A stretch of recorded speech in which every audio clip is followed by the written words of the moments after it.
প্রথম মুসলিম এবং দক্ষিণ এশীয় বংশোদ্ভূত হিসেবে নিউ ইয়র্ক সিটির মেয়র নির্বাচিত হয়ে ইতিহাস গড়লেন জোহরান মামদানি। নিউ ইয়র্কে সাশ্রয়ী শহর বানানো সর্বকনিষ্ঠ ওই মেয়রের অন্যতম লক্ষ্য। এক্ষেত্রে বিনামূল্যে বাস পরিষেবা, বাসা ভাড়া নিয়ন্ত্রণ, নিত্যপণ্যের দাম কমানো উল্লেখযোগ্য। শিশুদের জন্য বিনামূল্যে চাইল্ড কেয়ার প্রতিষ্ঠানও করতে চান তিনি। জোহরান কোয়ামে মামদানির জন্ম ১৯৯১ সালে উগান্ডায়। ৭ বছর বয়সে পরিবারের সাথে পাড়ি জমান নিউ ইয়র্কে। ২০১৮ সালে পান মার্কিন নাগরিকত্ব। মামদানির বাবা মাহমুদ মামদানি উগান্ডার বিখ্যাত একাডেমিক, মা মীরা নায়ার ভারতীয় বংশোদ্ভূত মার্কিন নাগরিক এবং পুরস্কারপ্রাপ্ত চলচ্চিত্র নির্মাতা। মামদানি এবছরই বিয়ে করেছেন সিরিয়ান শিল্পী রামা দোয়াজিকে।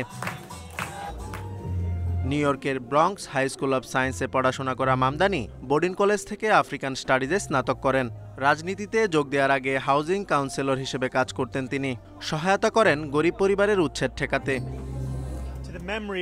কিশোর বয়স থেকেই সুবিধা বঞ্চিত মানুষের সমস্যা ও নাগরিক অধিকার নিয়ে সচেতন মামদানি। নিজেকে গণমানুষের প্রতিনিধি পরিচয় দিতে পছন্দ করেন তিনি।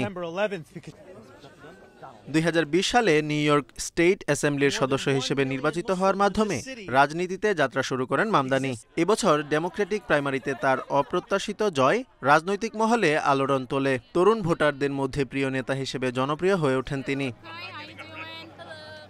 মেয়র প্রার্থী নির্বাচনের সময় ফিলিস্তিন ইস্যুতে স্পষ্ট অবস্থান নেন মামদানি, যা নিয়ে বিতর্ক হয়। তিনি স্পষ্ট ভাষায় বলেন, ইসরায়েল গণহত্যা চালাচ্ছে এবং মেয়র নির্বাচিত হলে নেতানিয়াহুকে গ্রেপ্তারের নির্দেশ দেবেন। তবে এরপরও ইহুদিদের মধ্যে তার সমর্থন বেড়েছে। বিশ্লেষকরা বলছেন, নিউ ইয়র্ক সিটিকে নতুন দিক নির্দেশনা দিতে সক্ষম মামদানি। তবে তার কিছু নীতি শহরের অর্থনৈতিক মহলে উদ্বেগও তৈরি করেছে। Zobayer Hussain, Independent news.